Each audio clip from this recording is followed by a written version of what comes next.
राघोपुर में हजारों समर्थक के साथ ये चुनाव प्रचार अभियान का शुरुआत करेंगे। अब मैं इनको अंगवस्त्र देकर और भारतीय जनता पार्टी में शामिल करने जा रहा हूँ। राघोपुर विधानसभा के चुनाव के जीत को संकल्प करते हुए आज मैं इनको पार्टी में शामिल कर रहा हूँ। महागठबंधन के मुख्यमंत्री के उम्मीदवार तेजस्वी यादव को कैसे राघोपुर में ही हरा दिया जाए, इस पूरी रणनीति पर भारतीय जनता पार्टी काम कर रही है। और इसी रणनीति के तहत उत्तर बिहार की राजनीति में मजबूत पकड़ रखने वाले युवा राजपूत चेहरे राकेश रोशन को आज भाजपा में शामिल कराया गया है। राकेश रोशन का भाजपा में आना तेजस्वी यादव के लिए राघोपुर का चुनाव कई गुना चुनौतीपूर्ण हो गया है। अब ऐसा माना जा रहा है कि तेजस्वी यादव के लिए, लालू परिवार के लिए और आरजेडी के लिए अब तक के चुनाव से कई गुना ज्यादा टफ राघोपुर का चुनाव 2025 का हो गया है। देखिए, भारतीय जनता पार्टी के नेता लगातार प्रयास कर रहे थे कि कौन ऐसा शख्स है, कौन ऐसा नेता है जो भाजपा की मदद करके तेजस्वी यादव को राघोपुर में हरा सकता है।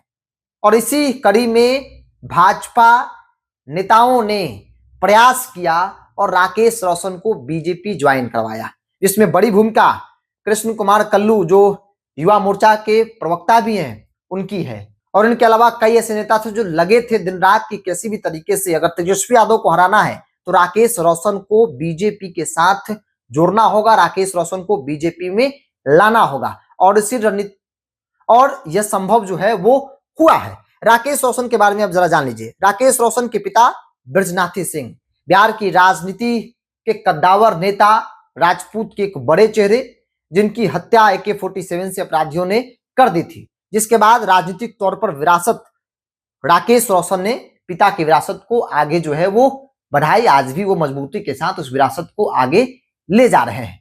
राकेश रोशन की पकड़ क्या है, इस बात को समझने के लिए आप पिछला उपचुनाव को याद कीजिए, जब तिरहुत स्नातक से उपचुनाव हो रहे थे। एनडीए में 5 घटक दल, दूसरी तरफ महागठबंधन, एनडीए के 5 घटक दल, चूंकि वो एनडीए की सिटिंग सीट थी, उपचुनाव हो रहे थे।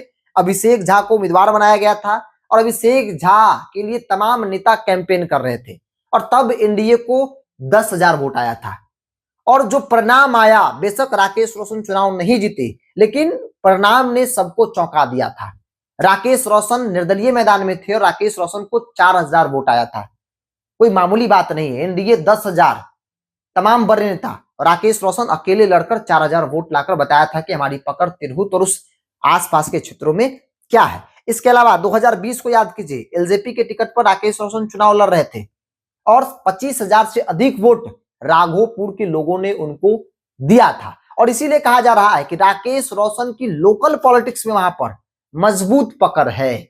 और पिछली बार तेजस्वी यादव आसानी से इसलिए भी जीत गए क्योंकि राकेश रोशन को 25,000 से अधिक वोट आ गया था। लड़ाई त्रिकोणीय हो चुका था। लेकिन इस बार राकेश रोशन का भाजपा में आना तेजस्वी यादव के लिए कहीं ना कहीं संकट की घड़ी जो है वो दिख रही है। तेजस्वी यादव के लिए राघोपुर का चुनाव एक बड़ा संकट के तौर पर देखा जा रहा है।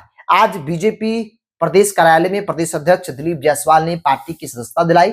दिलीप जायसवाल ने कहा कि सदस्यता दिलाने के साथ ही तमाम जो लोग हैं वो राघोपुर में लग जाएंगे, कैसे भारतीय जनता पार्टी चुनाव जीते, क्योंकि भाजपा का मिशन है राघोपुर किसी भी हाल में जीतना है। और इसी मिशन के तहत राकेश रोशन जैसे कद्दावर युवा नेता को पार्टी में शामिल कराया गया है। राकेश रोशन उस क्षेत्र के बड़े मजबूत युवा और पकड़ रखने वाले नेता अब भाजपा के हो गए हैं। और इसीलिए तेजस्वी यादव के लिए एक बड़ा संकट जो है राघोपुर का चुनाव जो है वो देखने को मिल रहा है। बहरहाल अब देखना होगा कि राघोपुर की जो लड़ाई है, जैसे कि चर्चा है, आमतौर पर तमाम राजनीतिक पॉलिटिकल जो पंडित है वो कह रहे हैं कि तेजस्वी यादव हार जाए, इस बात में दो राय नहीं है। चूंकि राकेश रोशन जैसे लोगों का भाजपा में जुड़ना ये बताता है कि एनडीए का पलड़ा पिछली बार से कई गुना ज्यादा इस बार भारी हो चुका है।